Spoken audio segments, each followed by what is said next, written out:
வானத்தையும் பூமியையும் உண்டாக்கின கர்த்தரிடத்திலிருந்து எனக்கு ஒத்தாசை வரும் என்று எழுதப்பட்டிருக்கிற வேத வாக்கியத்திற்காக எங்கள் தேவாதி தேவனுக்கு கொடான கோடி ஸ்தோத்திரங்கள் உண்டாகட்டும்.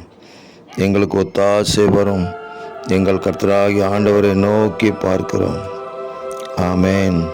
எங்களுடைய சகாயம் வானத்தையும் பூமியையும் உண்டாக்கின கர்த்தருடைய நாமத்தில் உள்ளது என்று நாங்கள் 100% விசுவாசிக்கிறோம். அவர்கள் அவரை நோக்கி பார்த்து பிரகாசம் அடைந்தார்கள்.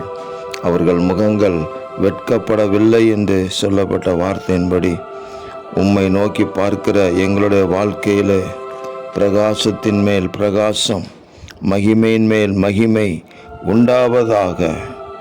ஆதலால் நாம் இரக்கத்தை பெறவும் ஏற்ற சமயத்தில் சகாயம் செய்யும் கிருபையை அடையவும் தைரியமாய் கிருபாசன தண்டையிலே சேரக்கடவோம் என்று எழுதப்பட்ட வார்த்தையின்படி கிருபாசன தண்டையிலே ஓடி வருகிறோம்.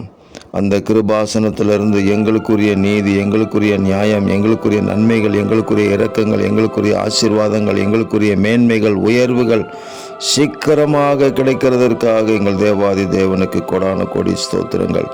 இரட்சகர் இயேசு கிறிஸ்துவின் நாமத்தில் ஜெபிக்கிறோம் பிதாவே. ஆமேன், ஆமேன், ஆமேன்.